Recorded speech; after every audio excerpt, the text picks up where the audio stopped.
Thank you, Mr. Chairman. Good to see you again, sir.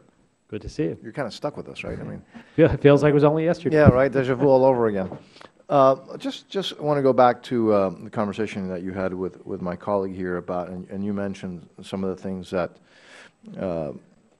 that Republicans wanted to put on the table as a condition to potential revenues, and you talked about that. My memory may not be that good, but the American people have already gotten hit with a number of tax increases. Revenues were already increased. Taxes already went up.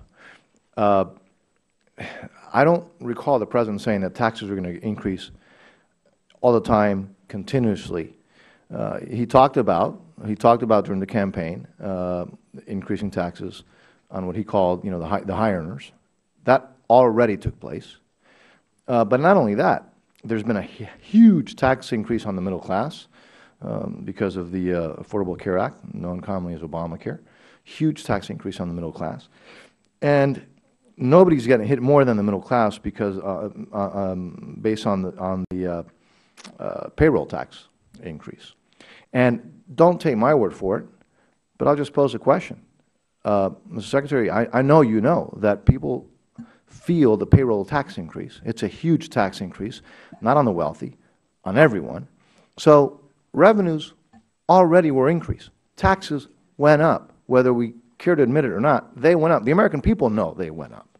There are others that are coming, by the way. So is there ever a limit to tax increases? Because that argument, that debate took place already. The President got his tax increases, and now it seems that we're supposed to forget, and the American people are supposed to forget that there's money now, they're receiving less money because of the payroll tax increase, because of other tax increases, and that now that didn't happen, so now tax increases have to be on the table again. Is there ever, is this going to be the constant discussion no matter what we do? There's always going to be an effort to increase taxes? Well, Congressman, first of all, I appreciate your strong support for the payroll tax, which we fought for in 2010 and 2011. Yes.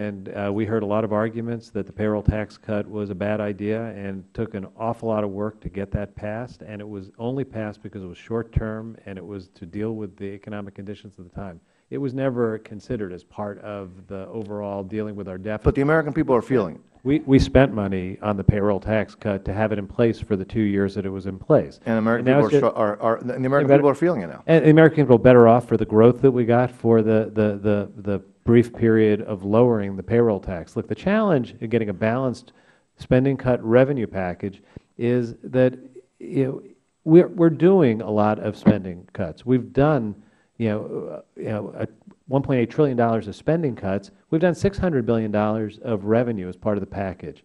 If we need to do $4 trillion, and the ratio should be 2 to 1, we're not coming back for more revenues. We're coming back to finish the work on both the spending side and the revenue side. And I think it was a very good thing that Congress passed in January the legislation that rolled back the tax cut on the very wealthiest Americans.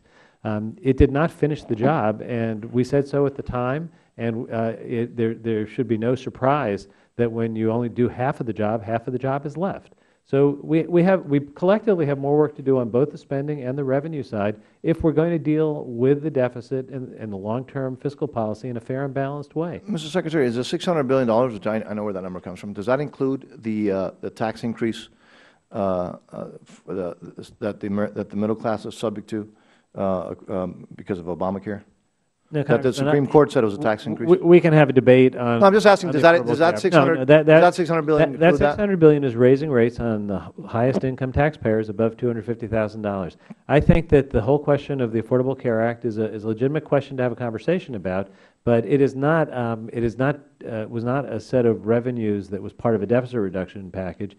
It was a set of policies to make sure Americans have access to health care, and that when they don't choose to get health care, rather than shifting the cost to other people, they pay a penalty. I understand that, but otherwise they'd be shifting the cost. Right, very different. If I can get an answer, so this just very simple. That $600 billion in tax increases does not include the. Do we know what the expected tax increase is? How much money the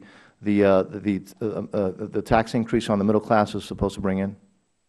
I'm not sure what you're asking, Congressman. Well, I mean, the Supreme Court, I don't always agree with the Supreme Court. I don't know you don't either. The Supreme Court made it very clear that the tax increase, that the fine that the middle class, thousands or millions of people in the middle class are probably going to have to pay is a tax increase.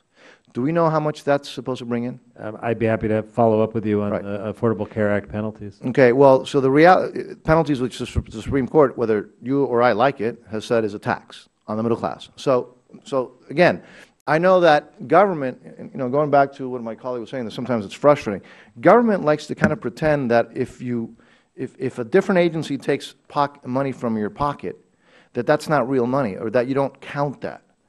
But the reality is the American people are feeling tax increases. They're feeling those tax increases, and they're going to feel the tax increases of Obamacare in a pretty immediate sense. And I think it's important to remember that the President got huge tax increases. There are other huge tax increases that are coming, and the question is there ever going to be enough new tax increases? Congressman, I think the American people appreciate the fact that they have access to health care coverage that they didn't have, that their children graduate from college, they can stay on their health care plan. If they have someone in their family with a pre-existing condition, they can afford to get health care coverage. And I think that the entire package of the Affordable Care Act, when it's implemented, will be something that the American people see as having been one of the most important set of policies and a very good value. That's a separate question from what we do to get our fiscal house in order. And I think everyone on this committee knows that the tax cuts in 2001 and 2003 were not part of the Affordable Care Act. Those were tax cuts we couldn't afford. The President has said all along that as part of a balanced deficit reduction plan, we need to have some correction where for people at $250,000 and above, we take back some of the benefit that we just cannot afford to give to the wealthiest people in America.